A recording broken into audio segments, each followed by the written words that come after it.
It's my pleasure to introduce Guillaume Mercier. He is going to be starting off our afternoon programming, and Guillaume is certainly no stranger to knowing what it takes for companies to grow.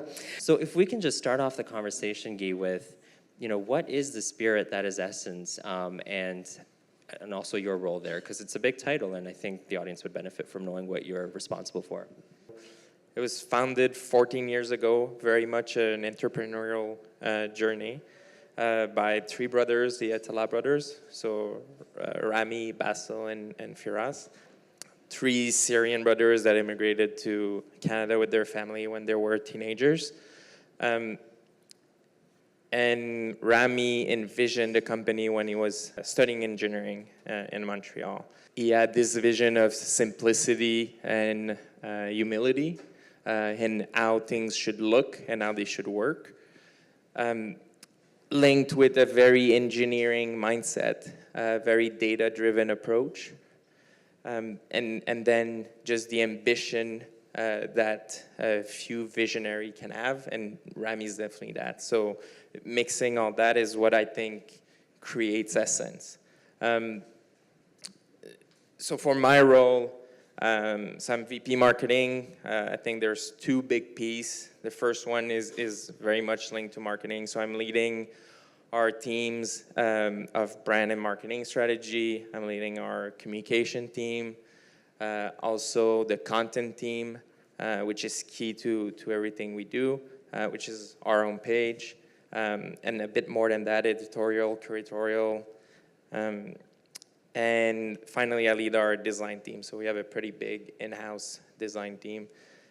So as part of the SSENSE story or the mindset behind SSENSE, there's this thinking, very much driven by an engineering mindset of let's analyze how we do things, and let's not be afraid to reinvent how we do things.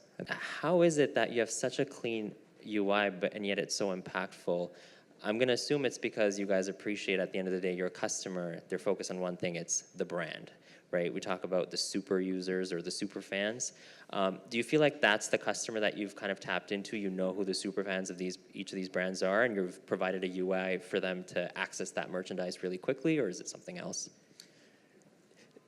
Well, and again, I think one of the power or what made SSENSE successful is that Rami from the get-go didn't do much compromise on that vision of simplicity and so on. And he started designing a little bit for himself.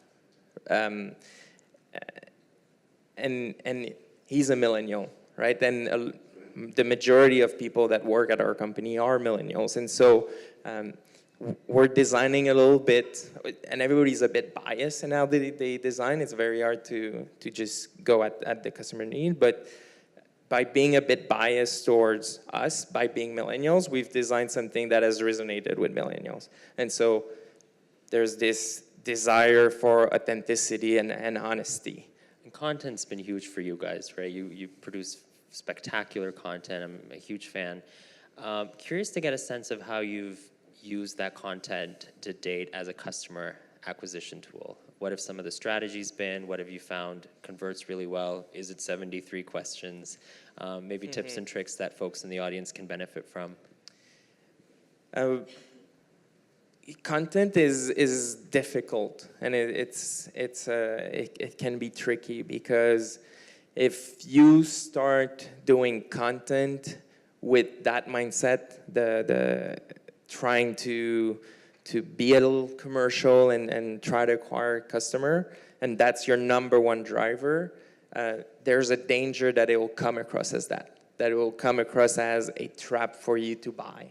Going back to that principle of honesty, and so I think we had this success enough to be able to say, you know what, we'll try something out, we'll make a bit of an investment, we'll do peace. We'll talk about things that we're passionate about that are not necessarily going to always link to a sale, but that will really communicate what SSENSE is about, what our point of view is.